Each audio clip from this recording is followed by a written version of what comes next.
बिस्मिल्लाहिर्रहमानिर्रहीम। अस्सलाम वालेकुम स्टूडेंट्स। अब हम लोगों का टॉपिक है आज एडलर्स थ्योरी ऑफ पर्सनालिटी। इब्तिदा में अल्फ्रेड एडलर भी यूंग की तरह फ्राइड का पैरोकार था, यानी उसके साथ मिलकर काम कर रहा था और उसके काम से मुतासिर था, लेकिन बाद में उसे अलग हो गया। एडलर ने अपना फिर अलग नज़रिया शख्सियत पेश किया जिसे इंडिविजुअल साइकोलॉजी यानी इनफरादी नफ्सियात कहा गया। इनफरादी का मतलब है कि हर शख्स का जो तरीक़ाकार है, जो पर्सनालिटी है, वो दूसरे से डिफरेंट है, तो इस वजह से इसे इंडिविजुअल साइकोलॉजी का नाम दिया गया। और इसने अपने नज़रियात में जो है वो इनफरादी इख्तलाफात का मुतालिया करने के अलावा, ये कि हर इंसान दूसरे से मुख्तलिफ होता है, उसका मुतालिया करने के अलावा इन अवामिल का भी जायज़ा लिया कि हर जो शख्स फ़र्द की शख्सियत को मुतासिर करते हैं वो कौन कौन से फैक्टर्स हैं जो इंसान की पर्सनालिटी को इफ़ेक्ट करते हैं। हर शख्स जो है वो मुनफरद है, हर शख्स दूसरे से अलग है और अपने तरीके से वो जो ज़िंदगी गुजारता है। हर फ़र्द के ज़ाहिर मोटिवेशंस, उसकी करैक्टरिस्टिक्स, इंटरेस्ट और वैल्यूज़ एक ख़ास अंदाज से मुनज़्ज़म होते हैं जो उसे दूसरों से अलग करते हैं। एडलर के बकौर ये अछूतापन माशरती इक़दार के अंदर रहकर उभरता है कि जो माशरती इक़दार हैं उनके अंदर ये रहकर ये अछूता किरदार जो है उभरता है, क्योंकि फ़र्द माशरे की फ़लाह बहबूद को भी मद्देनज़र रखता है और अपनी जो है फ़लाह बहबूद को भी। तो इसलिए इसको ह्यूमनिस्टिक साइकोलॉजी में शामिल किया गया कि ये इंसानियत पसंदाना मकतबा फ़िक्र है जो इंसानियत से रेलिवेंट है और इंसानियत को फोकस करता है। एडलर का नज़रिया शख्सियत मुनफरद है और मुख्तसर भी। तो उसका जो पहला कॉन्सेप्ट है अफसानवी मकसदियत, फिक्शनल फाइनलिज़म।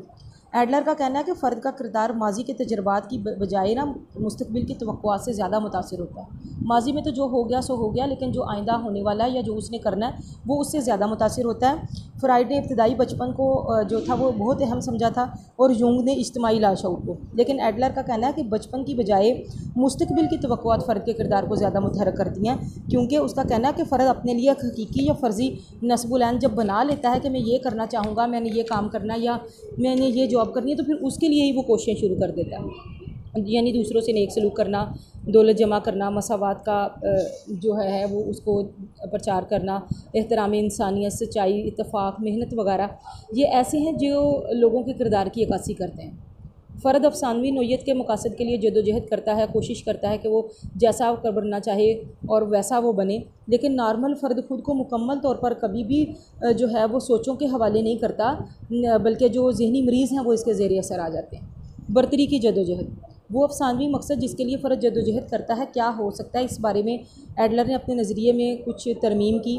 पहले उसका ख्याल था कि फ़र्द जारियत का मुजाहरा करता है, यानी अग्रेसिव बनना चाहता है, लेकिन फिर उसने उसमें ये चेंज की कि नहीं, इंसान ताकतवर बनना चाहता है, टू बी पावरफुल, और दूसरों को रूल आउट करना चाहता है, दूसरों पे बर्तरी हासिल करना चाहता है, दूसरों को बेहुकूमत करना चाहता है। और ये बर्तरी वाली जो जद्दोजहद है इसमें इंसान जो है वो मसरूफ़ रहता है। एडलर ने ताकत को मर्दानगी और कमज़ोरी को निस्वानियत करार दिया। हमारी सोसाइटी में भी ऐसा होता है कि मर्द को हमेशा ताकतवर समझा जाता है क्योंकि मर्दानगी है उसके अंदर, वो लड़ सकता है, और औरत को कमज़ोर समझा जाता है। हर फ़र्द अपनी कमज़ोरियाँ छुपाने के लिए ऐसा तरीका इख्तियार करता है जिससे दूसरों पर साबित हो कि वो कमज़ोर नहीं, वो ताकतवर है। इस तसव्वुर को उस ज़माने उसने मर्दाना एहतजाज का नाम दिया। बच्चों का मेहमानों के सामने ज़िद करना, बात ना मानने पर चीख पुकार करना, साथ न ले जाने पर शोर मचाना या अपनी बात मनवाने के लिए तरह तरह के हरबे इस्तेमाल करना इसकी मिसालें हैं। ऐसे अवामल जिसमें फ़र्द खुद को कमतर समझता है, वहाँ वो मर्दाना एहतजाज का जो है वो सहारा लेता है। एडलर का बयान करदा बर्तरी की जदोजहद का यह तसव्वुर 3 मराहल पर मुश्तमिल है। एहसास बर्तरी से मुराद है मुकम्मल कमाल या कमाल तकमील के इंसान जो है वो मुकम्मल परफेक्शन उसमें आ जाती है कि वो एहसास बर्तरी है और इसके लिए कोशिश करता है। ये फ़र्द की अंदरूनी ज़रूरत है जो उसके मसाइल की तय में और के तमाम मसाइल के हल की तय में मौजूद होती है कि इंसान जो है वो परफेक्ट बनना चाहता है। फ़र्द कमाल तकमील के लिए मसाइल को हल करते हैं जिससे ना सिर्फ ताकत और गलबा हासिल होता है बल्कि उनको तहफ़्फ़ुज़ भी हासिल होता है, और ये बर्तरी की कोशिश जो है वो पैदाइश से लेकर मौत तक जारी रहती है। एडलर का कहना है कि ज़हनी तौर पर सेहतमंद फ़र्द आला समाजी मकासद के लिए जदोजहद करता है, जबकि ज़हनी मरीज़ अपनी ज़ात को ज़्यादा अहमियत देता है और अपनी ज़ात के मकासद के लिए खुद गर्जाना होते हैं। उसके बाद है एहसास कमतरी और तलाफ़ी। एडलर का कहना है कि हर फ़र्द किसी न किसी हवाले से एहसास कमतरी का शिकार होता है। एहसास कमतरी के ज़मन में पहले एडलर ने उज़वियाती कमतरी का तस्वर पेश किया। उसका कहना है कि जिस्मानी बीमारी अमूमन जिस्म के कमज़ोर हिस्से पर हमलावर होती है। यही हम देखते हैं ना कि बॉडी का जो पार्ट वीक होता है, जो जिसमें प्रॉब्लमेटिक, तो बीमारी वहीं पे हमलावर होती है। फ़र्द इस कमज़ोरी को दूर करने की कोशिश करता है जिसे उसने तलाफ़ी का नाम दिया। तलाफ़ी के तौर पर फ़र्द किसी जिस्मानी उज़विया को ज़्यादा ताकतवर बनाता है और या उज़विया की कमज़ोरी को दूर करने के लिए है वो इक़दामात करता है। बाद में एडलर ने उज़वियाती कमतरी में कुछ एहसासात को शामिल किया और इसे एहसास कमतरी का नाम दिया कि जो चीज़ हमारी कमज़ोर होती है, जो दूसरों से कमतर होती है, उसमें एहसास कमतरी पैदा होता है। ये अब नॉर्मल होने की अलामत नहीं है, बल्कि ये इंसानी तरक्की की वजह से है, क्योंकि फ़र्द उस तलाफ़ी के लिए कोशिशें करता है और उस कमज़ोरी को ख़त्म करने के लिए ज़्यादा कोशिशें करता है और ज़्यादा उसको ठीक कर लेता है। दैट इज़ ओवर कंपनसेशन, कि वो बेश तलाफ़ी कर जाता है उसकी। एडलर का कहना है कि हर शख्स फितरी ख्वाहिश के तहत अपनी एहसासी कमतरी को दूर करने की कोशिश करता है। पहले उसका ख्याल था कि कमतरी का तलक नस्वानियत के साथ है, मगर बाद में उसने हर फ़र्द में शुरू से एहसास कमतरी होता है। बच्चा पैदाइश के बाद देखिए अपने आप को गैर महफूज समझता है, वो छोटा होता है, अकेला हो, वो डर जाता है, रोना शुरू कर देता है। और इस एहसास के जब वो एक मरहला कामयाबी से तय करता है तो अगले मरहले के लिए ख़ुद को कमतर समझता है। फिर आहिस्ता आहिस्ता वो सारे मरहले तय करता है और अपने आप को जो है वो बेहतर कर लेता है। कमतरी की नोयत जिस्मानी के अलावा ज़हनी और नफ्सियाती भी हो सकती है, और इन कोशिशों में वो लगा रहता है कि वो अपने आप को दूसरों के बराबर ले आए और अपनी तलाफ़ी को जो है कमतरी को दूर कर सके और दूसरों के बराबर। बेसिकली ये जो एडलर की थेरी है वो उसकी अपनी ज़ाती जो है वो चीज़ों पर मबनी है। एडलर जो था उसकी एक टांग में कोई मसला था, वो दूसरे बच्चों के बराबर चल नहीं सकता था, तो ज़ाहिर है जब वो स्कूल जाता था तो दूसरे बच्चों से पीछे रह जाता था। तो उसने फिर एक दिन ऐसा किया कि जब छुट्टियां हुई तो उसने रोज़ 2-2 3-3 दफ़ा स्कूल तक का सफ़र करना और घर आना शुरू कर दिया। उसने अपनी जिस्म को, अपनी बॉडी को उसके साथ मैच किया कि वो दूसरे बच्चों से भी पहले जो है वो वहाँ पे पहुँचे। इतनी स्पीड उसने पकड़ ली, इतना उसने कोशिश की और अपने आप को और मजबूत किया। तो फिर इस वजह से उसकी जो थेरी है वो इन सारी चीज़ों पर मुश्तमिल है। उसके बाद है समाजी दिलचस्पी। एडलर के नज़दीक इंसान एक समाजी हैवान है। वो पैदाइश के बाद ही दूसरों से मिलजुल कर रहने को तरजीह देता है, क्योंकि वो तनहा ज़िंदगी नहीं गुजार सकता। ज़ाहिर है कोई भी शख्स है वो अकेला तो नहीं रह सकता, दूसरे लोगों के साथ मिलकर ज़िंदगी गुजारेगा। इसकी ज़िंदगी के लिए समाजी मकासद बहुत अहम है।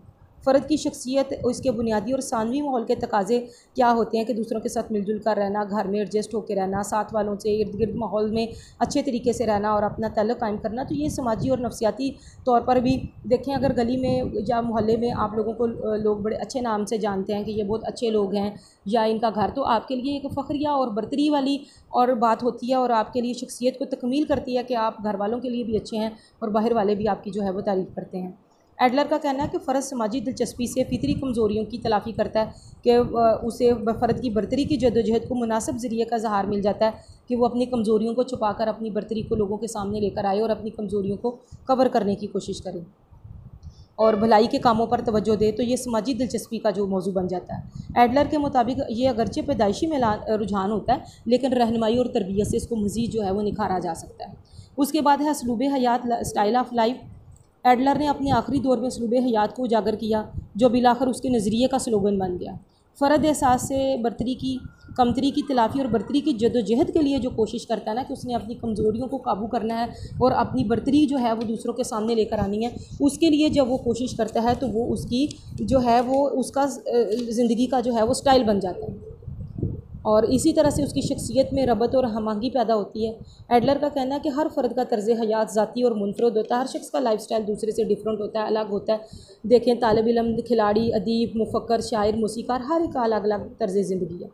एडलर का कहना है कि तर्ज़ हयात जो है वो एहसास कमतरी से निपटने का अंदाज़ है कि वो एहसास कमतरी से कैसे निपटता है। कमतरी के एहसासात की नोयत हर फ़र्द में मुख्तलिफ होती है, मुख्तलिफ़ तरीके अपनाता है वो उस चीज़ के लिए।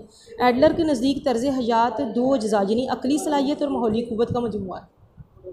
अक़ली सलाहियत अंदरूनी महरक़ात है कि इंसान की सोचने समझने की कितनी सलाहियत है, वो अक़ल से कितना काम लेता है। और दूसरा माहौली क़ुव्वतें हैं, यानी फ़र्द गौर व फ़िक्र के बाद अंदरूनी और बैरूनी क़ुव्वतों से निपटता है। बैरूनी क़ुव्वतें वो होती हैं जो उसके माहौल में मौजूद होती हैं। अगर खुद वो कोई काम करना चाहता है तो कई दफ़ा उसका माहौल साज़गार नहीं होता वो काम करने के लिए, घर माहौल से रुकावटें खड़ी हो जाती हैं उसके काम में करने के लिए। तो ये जो चीज़ें हैं ये सब मिलकर ही उसकी तर्ज़ ज़िंदगी बनाते हैं। कुछ लोग उसको कहते हैं ये चीज़ ऐसे नहीं करनी, ये ऐसे करनी है, घर का स्टाइल होता है, दूसरे लोग उस पर असरअंदाज होते हैं। तो ये सब लोग मिलकर ही जो हैं वो उसका तर्ज़ ज़िंदगी बनाते हैं। तो सब लोग ही बरतरी हासिल करने की कोशिश में होते हैं और हर एक का तर्ज़ जो हयात है, तर्ज़ ज़िंदगी है, वो अलग अलग होता है।